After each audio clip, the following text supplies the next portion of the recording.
జై రేవంత్ అన్న, జై రేవంత్ అన్న, జై తిరుపతి అన్న, జై తిరుపతి అన్న. ఏదైతే మనము మన కాంగ్రెస్ ప్రభుత్వం వచ్చినప్పటికెళ్ళి బీఆర్ఎస్ పార్టీకి సంబంధించిన నమస్తే తెలంగాణ, గుమస్తా తెలంగాణ ఏదైతే బీఆర్ఎస్ పార్టీకి ఒక కరపత్రంగా పనిచేస్తున్నటువంటి ఏదైతే నమస్తే తెలంగాణ ఈరోజు రాష్ట్రంలో ఉన్నటువంటి విషయాలపై మొత్తం అక్కడ వదిలేసి ఈ కేవలం కోడంగల్ని అభివృద్ధి చెందుతుంటే ఈరోజు కోడంగల్ లిఫ్ట్ మక్తాల్ నీళ్లు వస్తుండే ఓర్చుకోలేని పత్రిక ఈరోజు అసత్యాలు మాట్లాడుతుంది. అదేవిధంగా పోలెంపల్లి, లగచెర్ల, హకీంపేట్ల గ్రామంలో ఎడ్యుకేషన్ హబ్ కావచ్చు, అదేవిధంగా అక్కడ ఉన్నటువంటి ప్రజలకు నష్టపరిహారకంగా ఎకరానికి 20 లక్షలు, దాంతోపాటు ప్లాట్ కానీ అదేవిధంగా అనేక సౌకర్యాలు కల్పిస్తుంటే ఓర్చుకోలేక రేపు భవిష్యత్తులో కోడంగల్లో మేము ఏం చేయలేము, మాకు డిపాజిట్ ఇట్లా గల్లంత అవుతుందనే ఆలోచనతో రోజు ఒక కట్టుకథ, ఏదో ఒక అబద్ధాన్ని 100 సార్లు చెప్తే నిజమవుతుందని ఆలోచనతో తెల్లారి లేస్తే రేవంత్ రెడ్డి గారి పేరు తలవంది ఆ పత్రిక నిద్ర రాదు, వేల్కొనదు. ఈ విధంగా కోడంగల్ మీద అసత్య ప్రచారాలు రాస్తున్న నమస్తే తెలంగాణని తక్షణమే ఈ రాష్ట్రం నుండి బహిష్కరించాలి. ఒక పేపర్ అన్నప్పుడు దానికో విలువలు ఉంటాయి, దానికో కట్టుబాట్లు ఉంటాయి. ఒక జర్నలిజం అన్నప్పుడు నిజంగా అక్కడ కనీసం కాస్తో కూస్తో అవాస్తవం ఉంటే రాస్తే దాని మీద ఒక అక్కడ ఏదో అనుమానం ఉంది కాబట్టి రాసింది అనుకుంటాం.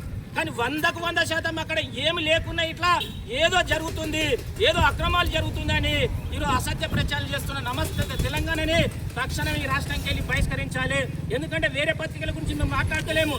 ఈరోజు ఆంధ్రజ్యోతి కావచ్చు, ఈనాడు కావచ్చు, సాక్షి కావచ్చు, వార్త కావచ్చు, మిగతా అనేక పత్రికలు రాస్తున్నాయి. నిజంగా ప్రభుత్వం ఏమైనా తప్పు చేస్తే తప్పని మాట్లాడుతున్నాయి, ప్రభుత్వం ఏదో మంచి పని చేస్తే మంచి పని చేస్తున్నారని మాట్లాడుతున్నారు. కానీ నమస్తే తెలంగాణ మంచి చేసినా తప్పు చేసినా కేవలం తప్పే అని సంబోధిస్తూ ఈరోజు పత్రిక విలువలను గంగల దొక్కినటువంటి ఈ బీఆర్ఎస్ పార్టీని ఈరోజు కేవలం బీఆర్ఎస్ పార్టీ కరపత్రంగా వాడుతున్న ఈ పత్రికని తెలంగాణలో ఉన్నటువంటి ఎవరు ఇట్లా వేసుకోరాదు, ఎవరు ఇట్లా ప్రోత్సహించరాదు. ఇది భవిష్యత్తులో ప్రమాదమే. ముఖ్యంగా మా కోడంగల్ మీద అంత విషయం ఎందుకు చదువుతున్నాం?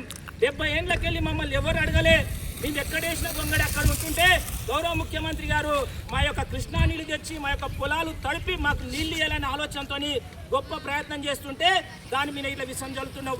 అదేవిధంగా ఇక్కడ ఏదైతే పారిశ్రామిక వాడ కావచ్చు, ఎడ్యుకేషన్ హబ్ కావచ్చు, ఇవన్నీ తీసుకొచ్చి ఇక్కడ ఉన్నటువంటి యువకులకు ఉపాధి కల్పించి ఈ ప్రాంత బిడ్డలను మంచిగా చూసుకోవాలని ఆలోచన చేస్తుంటే అక్కడ ఏదో అక్రమాలు జరుగుతున్నాయని చెప్పినావు. అరే దరిద్రులారా, కనీసం మీరు పేపర్ రాసిన విలువలు ఉన్నాయా? నీవు చదువుకున్నావా? నీ జర్నలిజం చేసినావా? ఈరోజు జర్నలిజం చేసే ఒక పద్ధతి నీకుందా? ఈరోజు అనేక అబద్ధాలు క్రోడీకరించి రాస్తే ఏమనలే. అందుకే మేమందరము ఈ రాష్ట్ర ప్రభుత్వాన్ని విజ్ఞప్తి చేస్తున్నాం. ప్రభుత్వం మీద కావచ్చు, వ్యవస్థ మీద కావచ్చు అసత్య ప్రచారాలు చేసే ఇలాంటి పత్రికలను తక్షణమే బహిష్కరించాలి. ఇంకొకసారి ఇట్లా కోడంగల్ మీద కావచ్చు, కోడంగల్ ప్రజల మీద కావచ్చు అసత్య ప్రచారాలు మాట్లాడితే ముఖ్యంగా ముఖ్యమంత్రి రేవంత్ రెడ్డి గారి మీద ఈరోజు 6 నిమిషాలు కష్టపడుతూ అభివృద్ధిని వేగంగా ముందుకు తీసుకుపోతున్న తిరుపతి మీదగా అసత్య ప్రచారం చేస్తే ఖబర్దార్ నమస్తే తెలంగాణ. ఇంకొకసారి చేస్తే ఊరుకునే ప్రసక్తి లేదని ఈ కోడంగల్ ఉన్నటువంటి బీఆర్ఎస్ పార్టీకి సంబంధించిన నాయకులు ఇలా ఆలోచన చేయలేదు. ఈరోజు మనకు నీళ్ళు వద్దా, కృష్ణా నీళ్ళు మనకు రాకుండా అసత్య ప్రచారాలు చేస్తున్నారు.